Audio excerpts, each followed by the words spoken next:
పెద్ది సుదర్శన్ రెడ్డి మరణంతో ఏదైతే నర్సంపేట నియోజకవర్గ పట్టణానికి సంబంధించినటువంటి పరిసర ప్రాంతాలు కూడా పెద్ద ఎత్తున కూడా బంద్ పాటించినటువంటి పరిస్థితి కూడా మనం చూడొచ్చు. ప్రస్తుతం మనతో పాటు ఇదే అంశం గురించి మాట్లాడడానికి మాజీ ఎంపీ అదేవిధంగా కాంగ్రెస్ పార్టీ సీనియర్ నాయకులు సిరిసిల్ల రాజయ్య ఉన్నారు. సార్ చెప్పండి, పెద్దికి సంబంధించినటువంటి మీకు ఏ విధంగా సత్సంబంధాలు ఉంటుండే, ఏ విధంగా ఉంటుండే? పెద్ది సుదర్శన్ రెడ్డి గారి మరణం పట్ల నా తీవ్ర సంతాపాన్ని, సానుభూతిని తెలియజేస్తూ ఉన్నాను.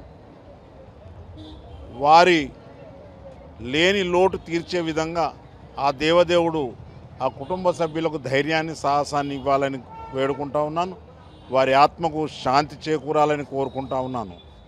పెద్ది సుదర్శన్ రెడ్డి గారు అంచెలంచెలుగా ఎదిగి, నేను జిల్లా పరిషత్లో సిఇఓ ఉన్నప్పుడు ఆయన జడ్పీటీసీ మెంబర్గా ఉండి ఈ ప్రాంత అభివృద్ధి కోసం, ప్రజల సంక్షేమం కోసం అనేక రకాలుగా పోరాటం చేసి అభివృద్ధిలో పాలు పంచుకున్నటువంటి గొప్ప నేత. అనంతరం ఆయన ఎమ్మెల్యేగా ఎదగటం, ఎమ్మెల్యే ఎదిగిన నుంచి ఇక్కడ అనేక కార్యక్రమాలు తీసుకొని ప్రజాసేవకు అంకితమైనటువంటి మహానుభావుడు మరి పెద్ది సుదర్శన్ రెడ్డి అనేటువంటి మాట సందర్భంగా తెలియజేస్తా ఉన్నాను.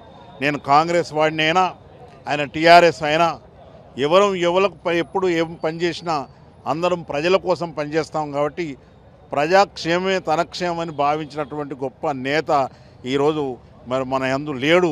వారి లేని లోటును తీర్చే విధంగా వారి ఆశయాలను మనం అందరం ముందుకు తీసుకువెళ్ళినప్పుడే మరి వారికి నిజమైనటువంటి నివాళిని అర్పించినట్టు అవుతుందనేటువంటి భావన తెలియజేసుకుంటూ మరొకసారి వారి ఆత్మకు శాంతి చేకూరాలని, మరి గత 30 సంవత్సరాలుగా నాకున్నటువంటి అనుబంధము, నాకున్నటువంటి అభిమానము, నాకున్నటువంటి స్నేహము, వ్యక్తిగత స్నేహముతో నిజంగా కూడా ఇది నాకు కూడా ఒక లోటుగా భావిస్తూ ఉన్నాను.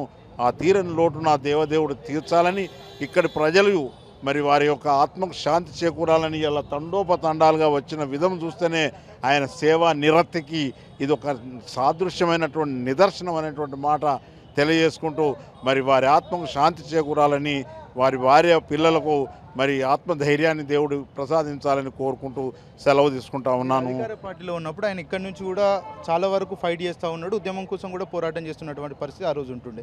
అలాంటి సమయంలో మీతోటి ఏ విధంగా వివరిస్తూ ఉంటుండే, ఉద్యమం గురించి ఎలాంటి మాటలు మాట్లాడుతుండే?